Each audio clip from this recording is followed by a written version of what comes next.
Want to apologize for the late start to this morning's program. With our dependency on technology doesn't always work and cooperate with us and do as we wish with the speed that we want it to, but we are grateful to get the program underway nevertheless. Despite we are late, we're going to get right into the discussion. This morning I have joining me virtually is Dr. Augustine Panchu. He is a clinical psychologist, and this morning we will be discussing, like I mentioned, mental health, people coping with being under lockdown, and know that we are preparing to get back to as close to normalcy as we can. We need to discuss mental health and how it affects the nation. Good morning, Dr. Panchu. Good morning, Blossom.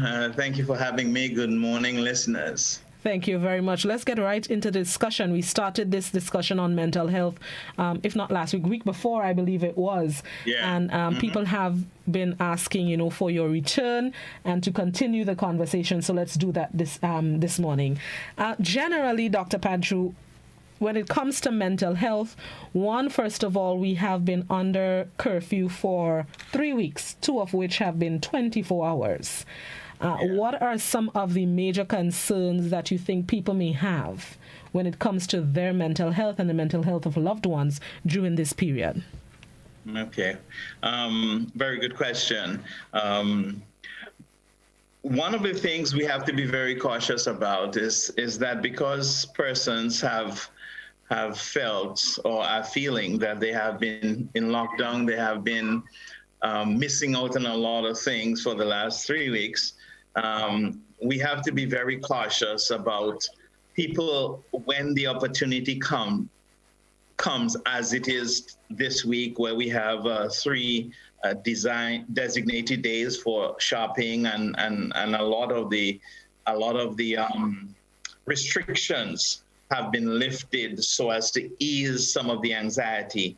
One of the things that we have to be very cautious about is people overindulging as though they are, people who have been caged and now they think that they are free.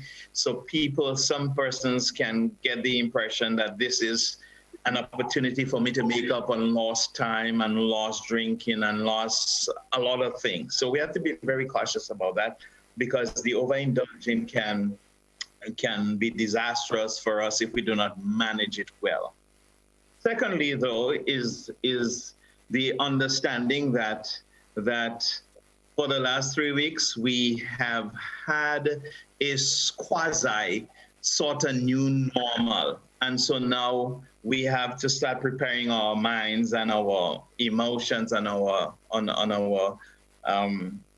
thinking capacity. We need to start preparing for what will happen when things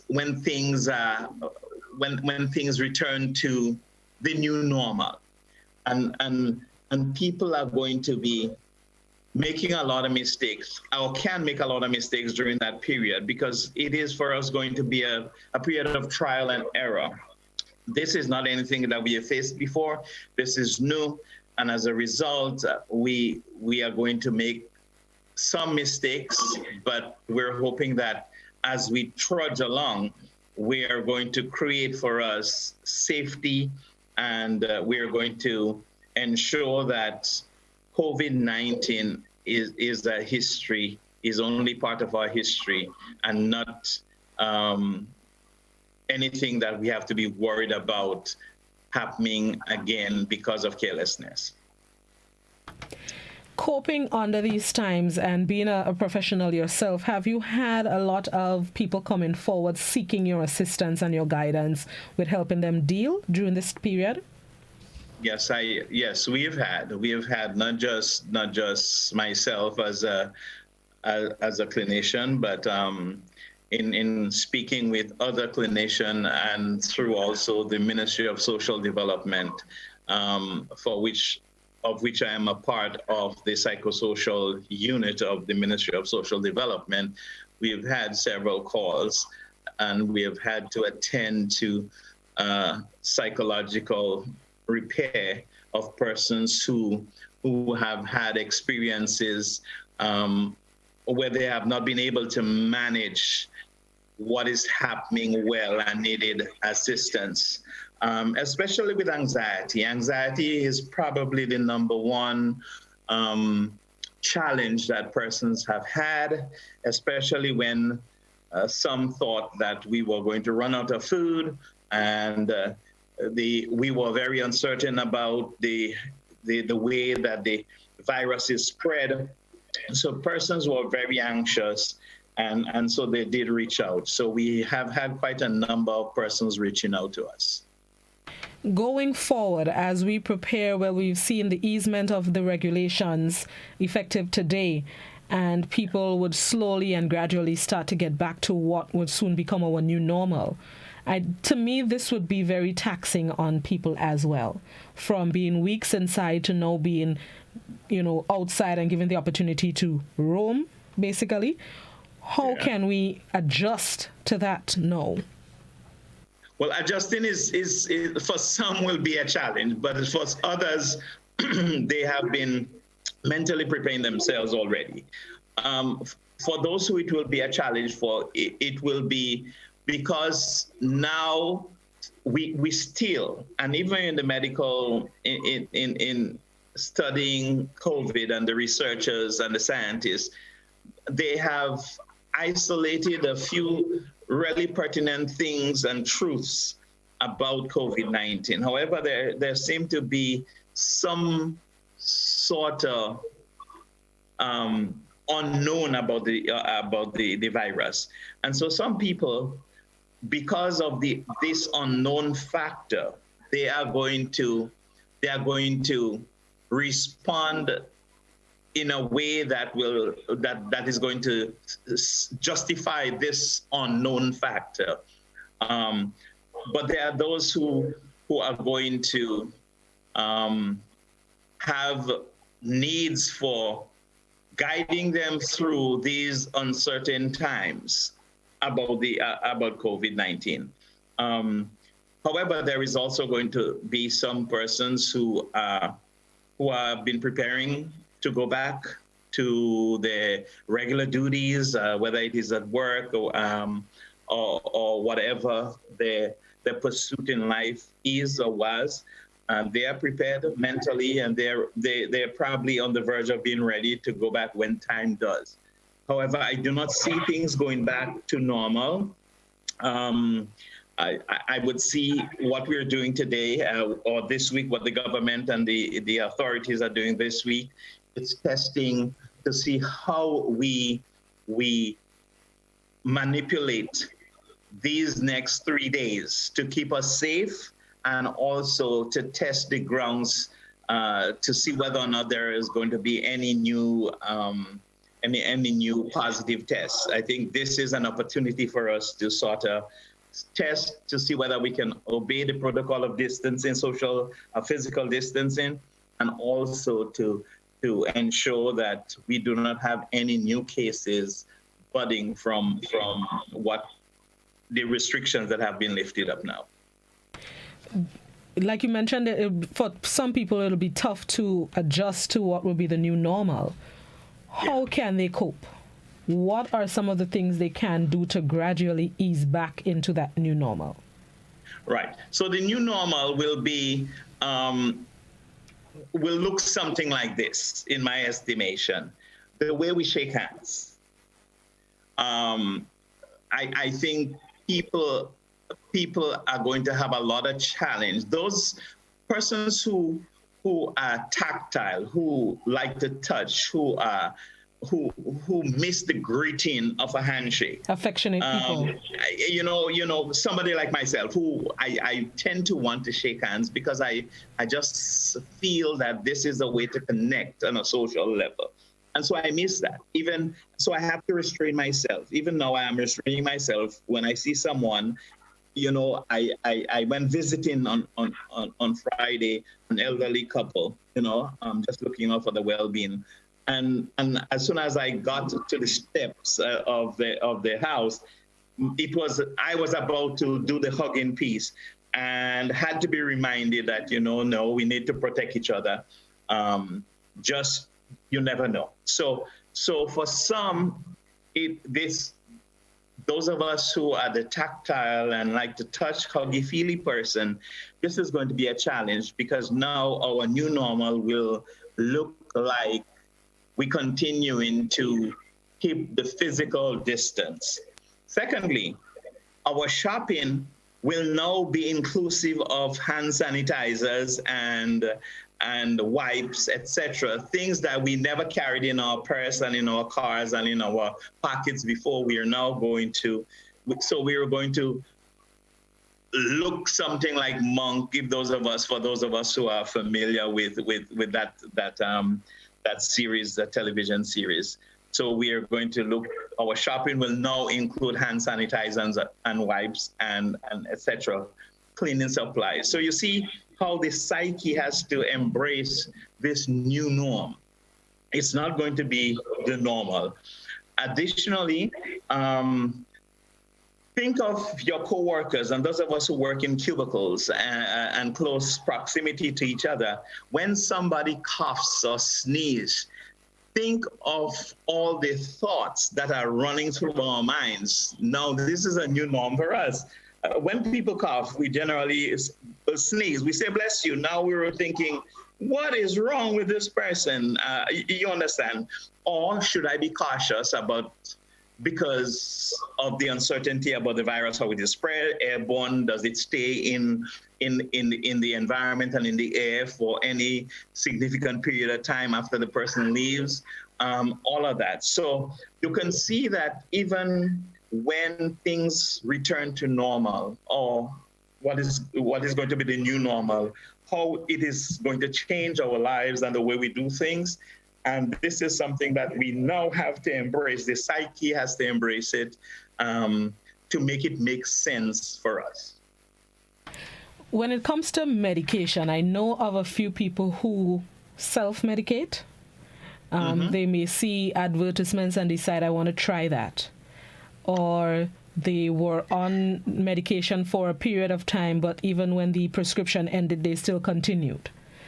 What's your advice? Or how concerning, first of all, is that in Grenada, self-medication? And two, what advice would you give for people who are thinking of self-medicating to deal with their mental health issues? Right. In Grenada, what we find is that this, in addition to the psychotropic and prescription medication that people use to cope with anxiety and use to cope with stresses in their lives, a lot of people are using alcohol and marijuana.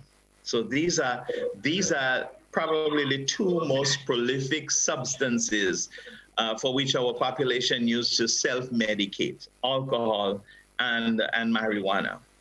And some use other hard drugs and like cocaine and stuff. But predominantly, the most widely used two are marijuana and alcohol. And so, yes, people have a tendency to drown their sorrows, either by smoking or by drinking, or by both.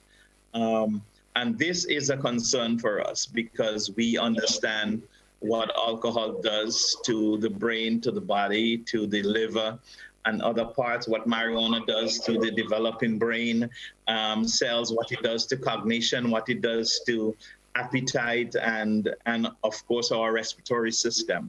So as people seek to soothe and to self-soothe, we have to look for other positive and creative ways. And we can do that through exercising, we can do that through meditation, we can do it through healthy eating, we can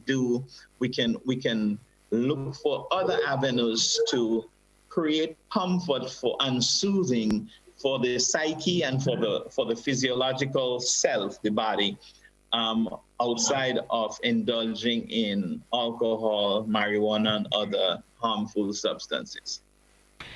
There is a question on the WhatsApp that says, overindulging is a coping mechanism. How can one deal with that? Yes, definitely. Overindulging. Okay, so here's what happens to the psyche, okay, and also to the body.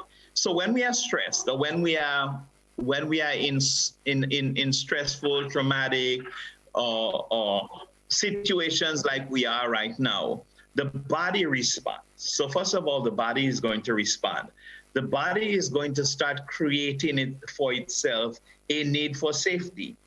That's one of the basic needs, for physiological need and safety needs. These are really basic needs. So first of all, the body is going to say to us that, start to challenge our mind. Do we have enough food? Are we going to survive? How can we survive? What are we going to do to survive? So the body is starting this long journey of trying to make sense out of it. And then comes the mind. So the mind is going to say to us, well, ask us, what have we done in situations like similar to these in the past? Some people have a very, very uneasy, stressful past in dealing with trauma.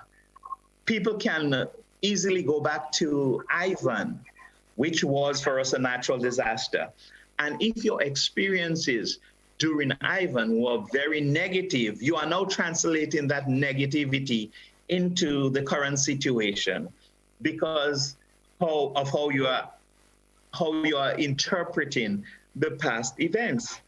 So for a lot of people, they are now in a panic zone because their experiences in the past have been negative.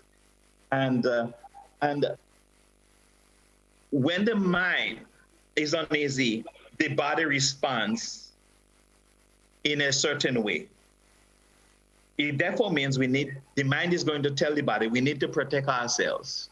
So one of the things that we do is that we have an insatiable appetite for food because we believe the mind tells the body that you need to preserve yourself. That's what the mind is saying, So even after we have eaten, if we know that we have other things available, snacks or food left over, our mind is telling the body, you need to preserve yourself. Because remember that in 2004, after Hurricane Ivan, we did not have food. So, So if you have food now, you need to eat as much so that you can preserve yourself. That is what the overindulgence comes from. It comes from a past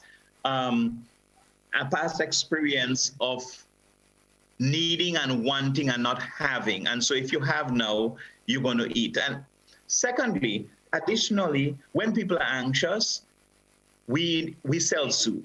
And one of the easiest ways to self-soothe is to overindulge in a lot of things. So we eat, we drink.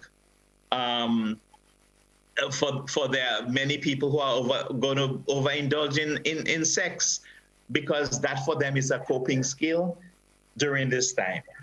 So don't be surprised that 9 months from now we have a lot of clinics delivering babies, and a lot of babies are going to be born because persons overindulge in activities and things that they normally would have not done. Someone is asking to clarify why we say the new normal. That's it. I like how because the new normal is always okay. Yeah. Well, the new normal is that when we say normal, we are actually looking at an environment where what happens now become part of our everyday life. That's what the new normal is. So we normalize things. Before we shook hands, so that for us was normal. That was for us cultural and just normal activity. Now we are going to be cautious about shaking hands. We are going to be cautious about people sneezing around us. We are even going to shop. Some of us are going to shop for ventilators and mask, etc. We are going to have those readily available. Just like we used to have 2 tins of sardine and a tin of milk tucked away in some part of the cupboard, we are, trust me, in the bottom of a barrel or the top of a barrel, we are going to have sanitizers and we are going to have masks, etc. That is what we mean by the new normal. Things that we weren't doing before, but now it has become normalized for us and part of our everyday activity. That is why we say it's going to be the new normal. And in fact, after it is practiced for a long time, then it won't be the new normal. It's just going to be normal until something else comes along, right? Yeah. Okay, Doc, let's just take a quick break and come back inside. We are speaking with Dr. Augustine Pantru, clinical psychologist, as we give you tips on how you can deal with your mental health during these COVIDious times, as I put it. Stick and stay. This is Classic and GBN and Hot. We'll be right back.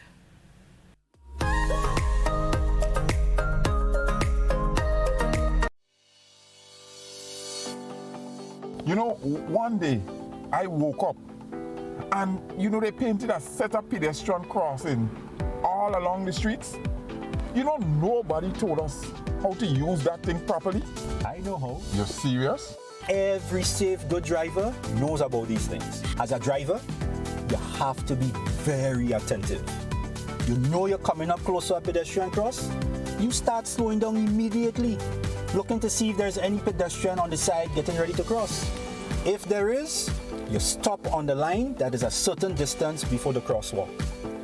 Then you would see the pedestrian put their hands out, looking directly at you, indicating that they are going to cross. And only when you have come to a complete stop, that is when they will quickly and safely cross to the other side. And then you continue happily on your journey. Stop, look, hand out, eye contact, wait for pedestrian to cross. Then you happily continue on your journey. This message is brought to you by this group of insurance companies, the Traffic Advisory Body, and the Traffic Department.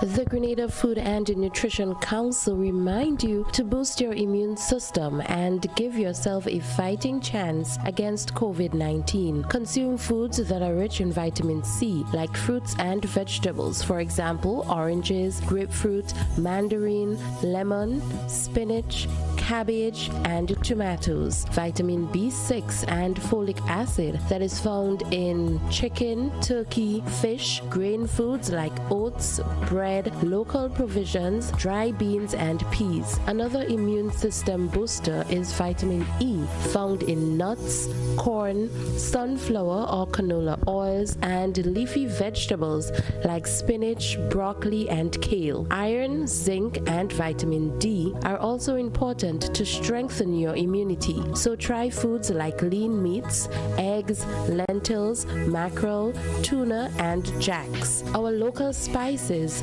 ginger, clove, and turmeric, among others, can help decrease inflammation and support the immune system. Remember to practice safe food handling. A message from the Grenada Food and Nutrition Council, reminding you that a strong immune system is one of the best ways to fight COVID-19. Greetings, everyone. I hope this message meets you and yours in the best of health as we join in encouraging all to act responsibly. COVID-19 presents the most serious and deadly challenge any of us will experience in our lifetimes. We must act now. We need to keep the Caribbean safe. We can all help to stop the spread of the coronavirus. Please stay at home. So Caribbean people, please stay home. Caribbean people, please stay at home. Please stay home. It's that simple. This too shall pass, but for now, stay home. Stay in your yard. Stay home, stay safe.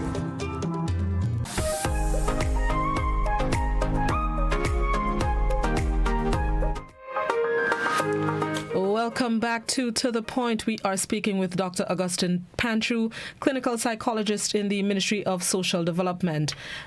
Before I go to the phone lines, there's a question that I think is important to ask. As it relates to, well, during these times, we have a lot of people who are now on the breadline, unemployment, and people that will be dealing with unemployment during this time. What advice can you give them in dealing with that and to ensure that they stay mentally healthy and they do not stress too much and become as much anxious and, as the writer puts it, possibly suicidal? Very good question, and I'm glad that that person who was listening to us has submitted that question, because this is a very, very, very important psychosocial factor as we face this. I want to, before I give some advice, I just want to say that I applaud the government for activating the stimulus package, because I think that in and of itself is going to give persons who are on the breadline a sense of hope. You know, the questions ask about suicide ideation, hurting self.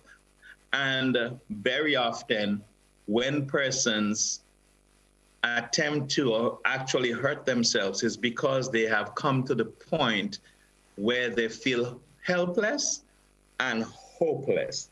So the stimulus package is an instrument that seeks to answer and to give people hope in this troubled times. Also, I have listened attentively, and some of the corporate citizens have give what is as it were a moratorium on interest for a certain period of time. So there will be no fees, no late fees, no interest added to your accounts that is overdue or overdrawn. And I think these are signs that people are really tuned in to the heartbeat of what is going on now. And so they're reaching out. So what can people do? This is a very hard question. There is no easy answer because there is no question that our economy is experiencing a lot of strain. Businesses, look at it. Even though you're working in a restaurant or you're working in the fast food or the food and beverage industry, today is just from 8 to 5. This is not the peak for restaurants. And besides that, there are not too many people out there who would want to buy food. Some will, but not too many, so that even if you resume some form of business today or for the next couple of days of this week, you are not going to realize this huge profit. So what is it that we can do? Besides pray that COVID goes away. There is no question. Look to a higher power that will sustain us. I think sometimes we forget to think of that higher power, and for a lot of people, it's God. That could sustain you. But Blossom, I want to say this here. There are quite a lot of philanthropic, persons and organizations out there. There are a lot of giving people. So if you know of anyone in your community who is on the breadline or whose family is probably threatened with lack of food, I see organizations posting pictures that they're giving. So some are giving, but that does not answer the question of when the end of the month comes in the month of April, who is going to pay the phone bill? Who is going to pay the light bill? Who is going to pay the water bill? This does not answer that question. And I wish I had an easy answer to tell you where to go to get some money. So I'm hoping that by the end of the month or soon thereafter, that the structures will be put in place by the Ministry of Finance so that persons can at least get some financial relief, because that is going to test the strength of our people when the end of the month comes and they have or they do not have. This is what is going to happen.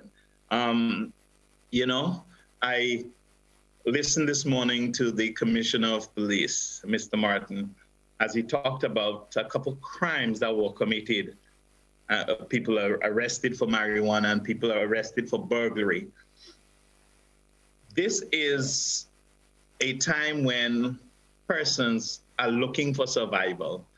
So there might be, if people do not see relief, either through the stimulus package or other ways of meeting their needs, people may gravitate towards illegal activities. And that is something that we have to be very cautious about. On that note, let's open the phone lines. 435-2041 is the number to call and contribute or ask your questions to Dr. Pantru.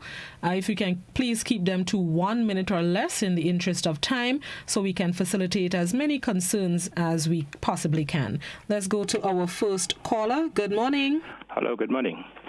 Yes, I'd like to find out what is put into place to where there might be an increase in psychological problems after this situation. What is being put into place to deal with that situation when it arises? I mean, some preparation has to be done now for that. Secondly, children, what is the tips for children who are isolated? Because children are isolated at this time. What are the tips to alleviate? Because children, the coping skills of adults is much better than the coping skills of children. So what tips are there for children? And thirdly,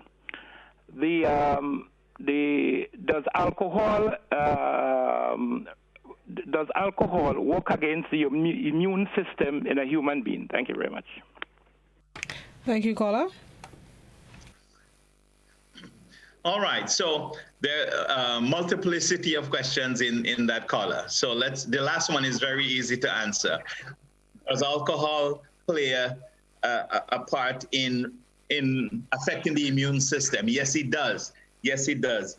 You know, alcohol reduces the functioning of the immune system.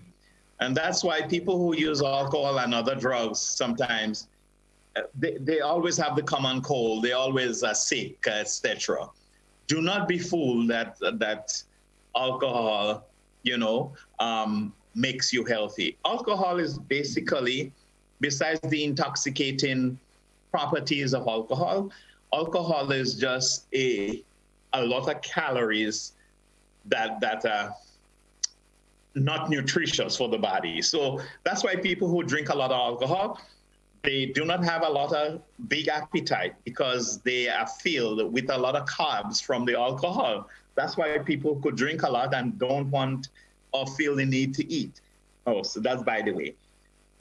What children, what is in place for the nation psychologically? Well, I can tell you this, that the Ministry of Social Development and the government and cabinet have put together, assembled a very formidable team to look at the psychosocial and psychological need of its people during this period and after. I know that we are working, I am part of this committee, and we are working to put in place some structures or recommendations to cabinet so that later on people are going to hear about what is going to be unrolled in terms of the psychosocial and psychological needs of Grenada. So look out for that, that is coming. And the third question I picked up was about children. How do children cope?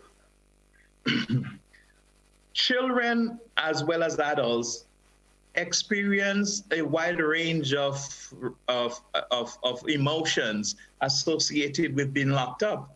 Think of children who now have a new normal.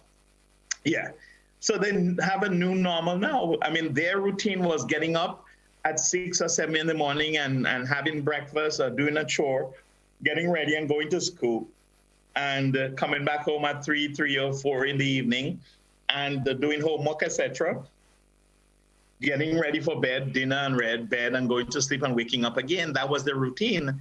And now this routine has changed. So for them, they are equally anxious about what is happening.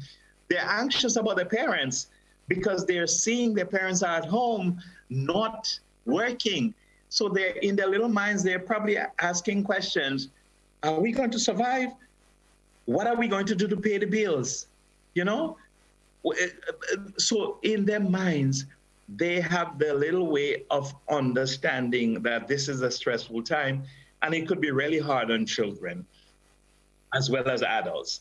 So the Ministry of Social Development has sent out quite a number of little video snippets of how to work with children. So if you're a parent out there and you need some help with dealing with your children, if you see a lot of behaviors that you have never seen before, we ask you to call our number. We have a hotline, 440-4787. That's our number, 4787-440, our hotline. You can put it on the screen. So persons who are having challenges with their children can call. We have a team of well-qualified counselors and therapists and clinicians who will work with you to help you and your children to deal with this very troublesome time that we have at our hands.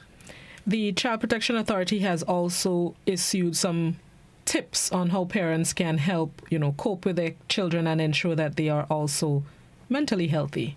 Let's go back to the phone lines. Good morning. Good morning, Blossom. Good morning to the doctor. Listen to the doctor. I realize that he's making some good statements and saying some good things.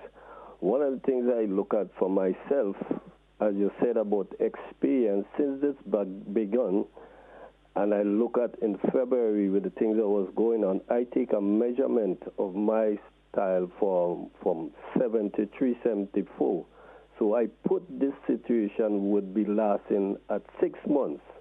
So I start gathering stuff in February to bring me into that stuff. But that is one. Then I look at doing a lot of things for yourself around home. That could take away a lot of stress. And this situation we're in here, it is worse than Ivan. Because although the government gave a stimulus package, there's some of us, include like me and a lot of others, may have a savings, but if we look at the spending of a regular Grenadian family, you may be under the normal condition what we was before, you may be spending $1,000 a month for upkeep. And if you have, let's say, as a small person, you have a $12,000 savings, and you have to live after that, you see what is going on there. And then now, the most important thing we have to do is try to live with each other, help each other, learn new things, children, because it's difficult for even the parents that have their children at home. The parents not home, so the guidance is not there. So even though there's one that capable of knowing how to fix a little radio or do something, fix something that is broken down, he can teach the others. Okay. There's a lot of things we have to do because this is worse than Ivan. It's a thief in the night, even though we cannot come back to normal with a peaceful mind. Thank you. Thank you very much, caller. Thank you. Blossom, this caller is tapping into a lot of things that we were talking about this morning, and I'm glad that he mentioned and he brought back a traumatic experience in our life during the curfew days, etc. He went back to that, and this is exactly what I was saying, that we go back. And if those experiences were troubling for us, we respond in a certain way. And if it was good for us, then we're not so bothered by some of the stuff that we're seeing now. Blossom, this is what is called resilience. Resilience is the ability to bounce back. So resilience comes from scars that we have had in the past that have now prepared us to deal with things in future or presently. That's what resilience is. So thank you, caller, for bringing this up. There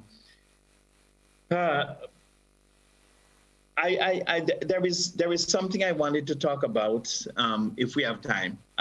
Unless you have a caller? Yes, I have a caller. So let me take the call and then take the caller. All right. Good morning. Yeah, good morning.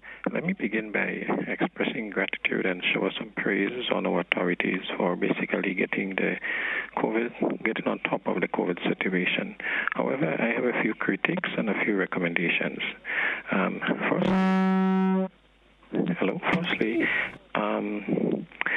as it relates to the approach of our government, unfortunately, government and our authorities took a very lackluster approach in dealing with COVID, and that's one of the first lessons that we have to learn.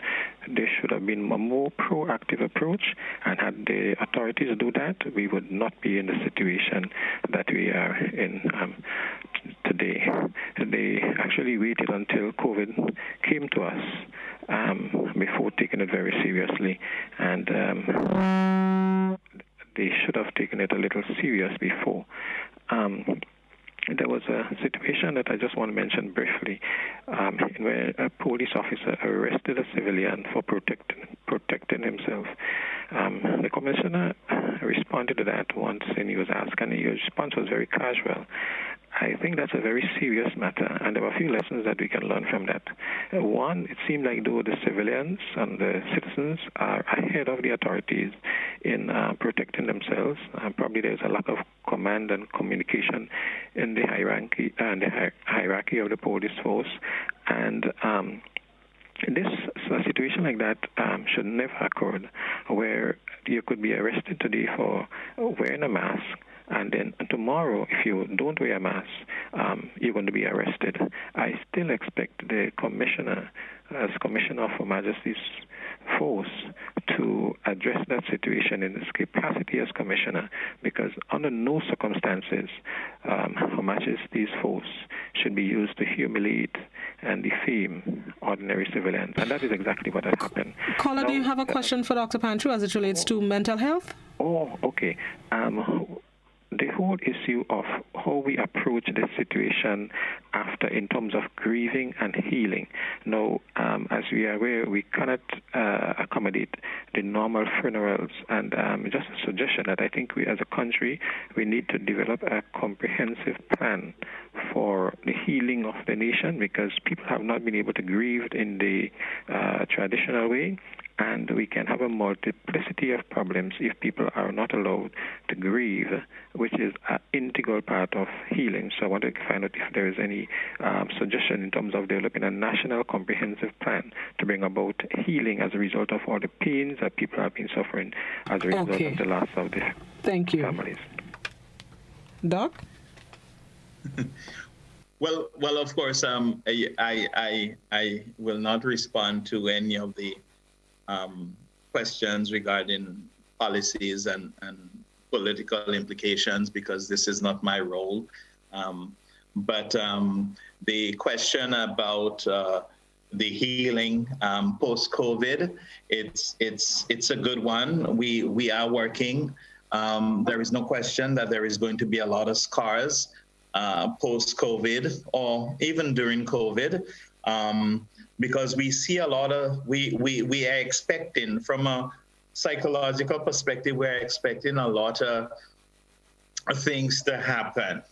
And if we go by what research says and predictions and statistics say, we know that there is going to be a lot of ills that are going to be associated with COVID, both sociologically, psychologically, economically. So there is going to be a time when this is done and the dust of COVID-19 has settled, that we're going to have to address a lot of psychosocial issues, a lot of economic issues, a lot of political issues too, and maybe a lot of spiritual issues.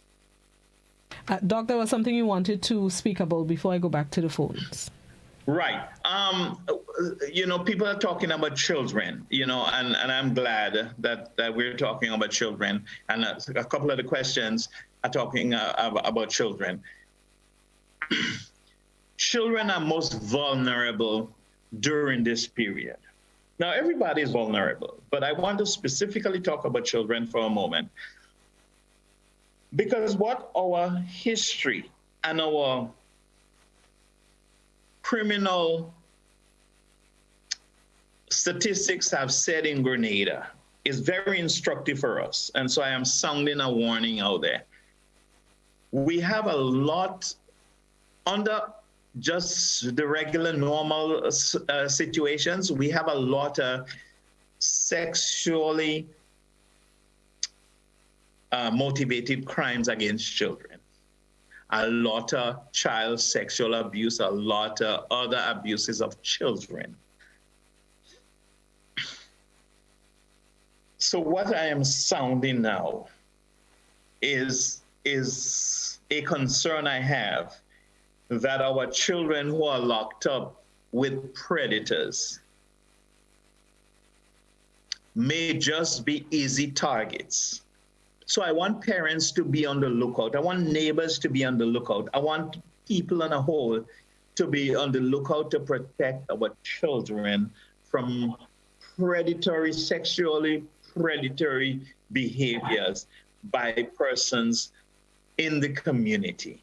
And for me, this is one of that gives me one of the greatest anxiety as we deal with COVID right now. I am more anxious about that than the economic needs and businesses, etc. No, because I know what the statistics in Grenada under normal circumstances are.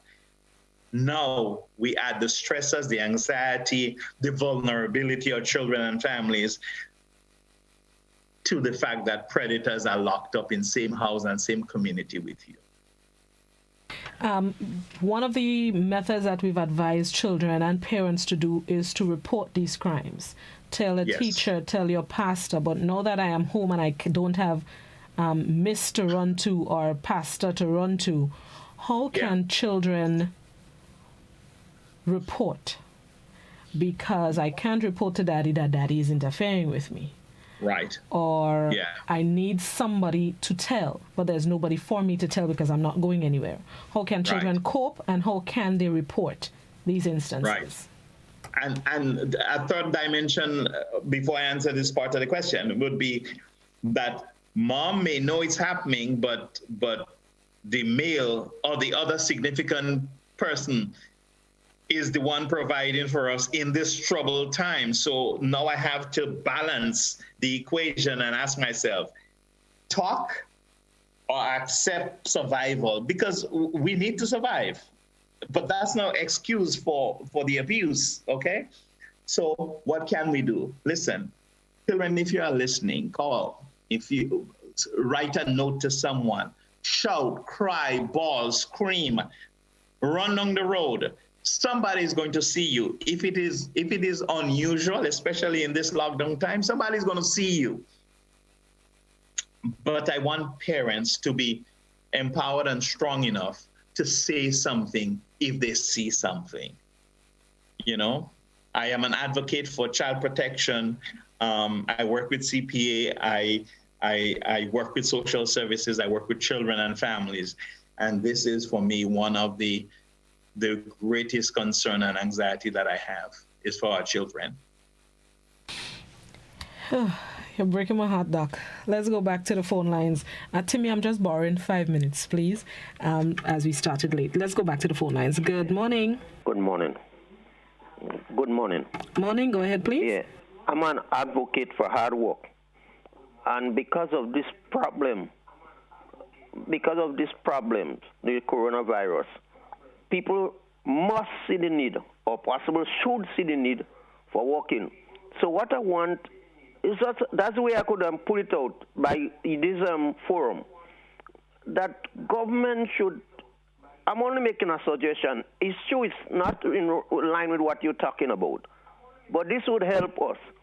I don't know, Mr. Panchu, I guess you must have 200 acres of land, and they're idle. So I want to tell the government, people might see the need for working now. Get the youths involved in working. In fact, approach, don't do like your Uncle Gary, take the lands, and go to the people. And when you go to them, negotiate, either they sell you the lands. Just imagine a man has 200 acres of land. He cannot work it. He's 80 years, 70 years, And even if he walk in, the thief in him. Caller, do you have a question related to mental health? Yeah, well, this affects our mental health because if people are not working, obviously we'll get more mentally ill people.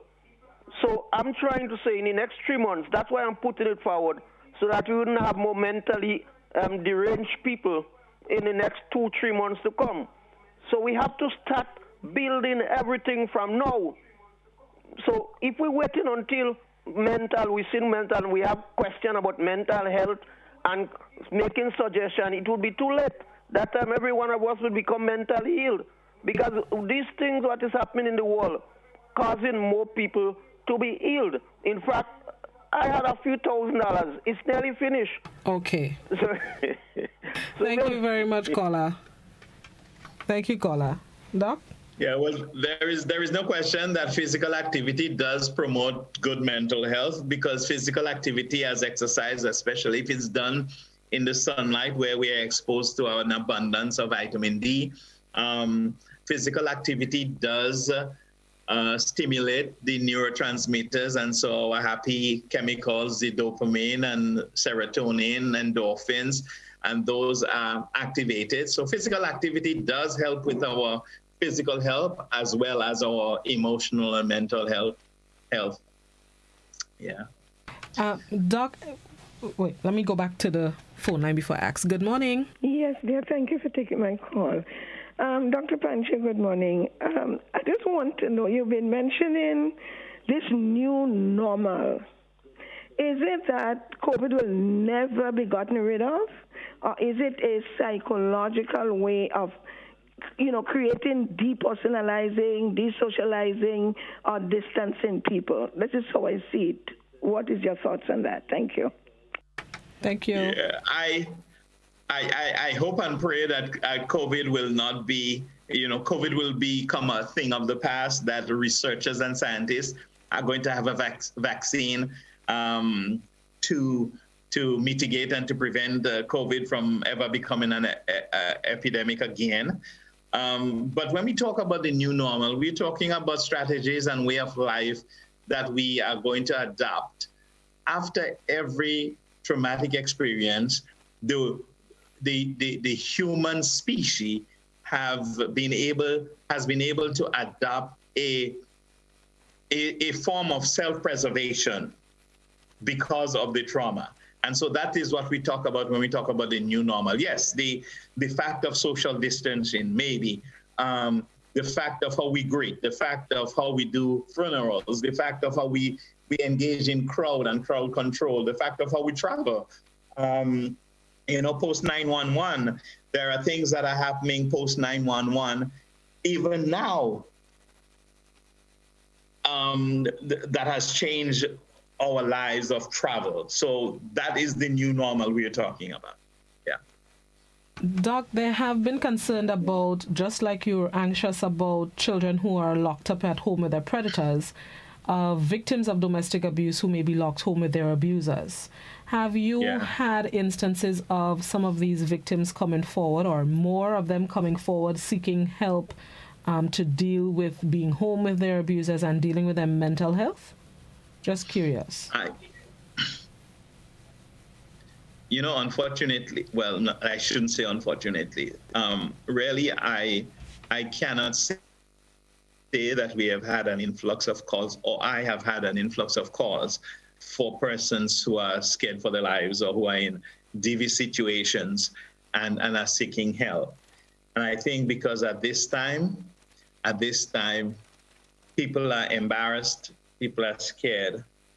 And if you are scared, reporting domestic violence may be something that you feel too threatened, and you feel helpless, too threatened to report. And I think that's a sad nature of this sociological and psychological beast that COVID has brought on us, that we have to deal with post-COVID. But I cannot say that there has been an influx of persons reaching out. But I know what you're talking about, and I know this is going to be something that we going to have to deal with post-COVID. All right, let me take this very final phone call. Good morning. Morning, greetings, Blossom. And greetings to the doctor. Are you there? Yes, go on. Yeah. My question to the doctor is that now, dealing with the brain, because people psychologically, physically, spiritually, mentally affected in somehow.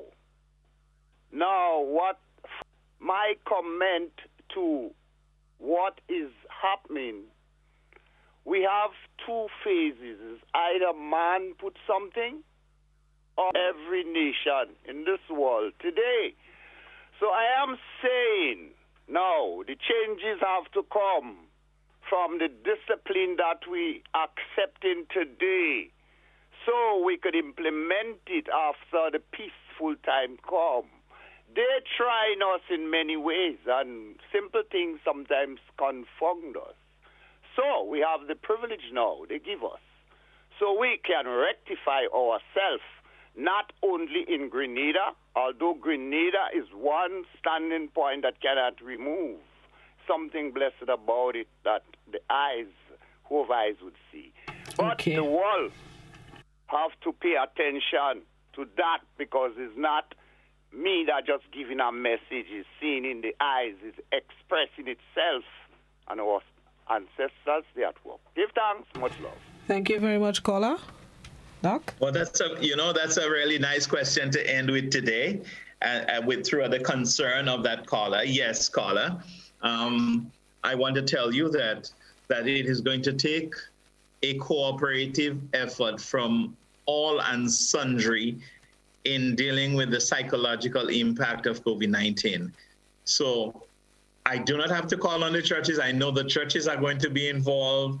The corporate citizens, even today, the Commissioner of Police talked about the corporate citizenship reaching out to the police force in providing a lot of stuff for them, for the comfort and for the execution.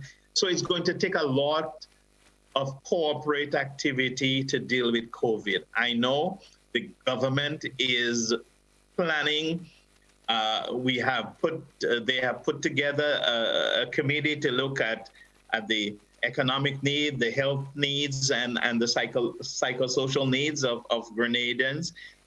So I know the NGOs are working, Child Protection, SVU, all of those organizations and entities are going to bring together in the fore all of the expertise, all of the resources, so that we can provide for the psychosocial and psychological needs of Grenada post-COVID-19.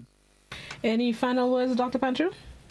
Yes. I want our population to appreciate the loosening of certain restrictions so that persons can get out there and pay bills and transact, get their little remittance so that they can buy food, etc. This is good. I want to remind all of the listening public to remember that all of the social, physical distancing protocols remain, the curfew remain, so be safe out there. Let us fight COVID-19 together so that very soon we can return to a life of normalcy. Thank you very much, Dr. Panju, for sparing us some of your time, your COVID curfew time on the program. Okay. Appreciate it. Have a good one. Stay COVID-free. Thank you. Thank you very much. And you have a great day, listeners. And Blossom, you have a great day also. Thank you, Doc. You do the same. Okay. Bye-bye. That was clinical psychologist in the Ministry of Social Development, Dr. Augustine Panchu, giving us some tips on how we can help with our mental health. We've stolen 10 minutes out of Master Control. Thank you guys for facilitating my disobedience. Thank you to our viewers and our listeners for passing through and listening and tuning into the program. Thank you for your comments, questions, queries, concerns. Stick and stay to Classic 105 Hot 98 GBN channel 7, 11 and 20. This is your information center. That's my time today. I'll be back with you tomorrow, God willing. Until then, stay COVID free. Do what you need to ensure that you remain healthy. Have yourselves a blessed Monday.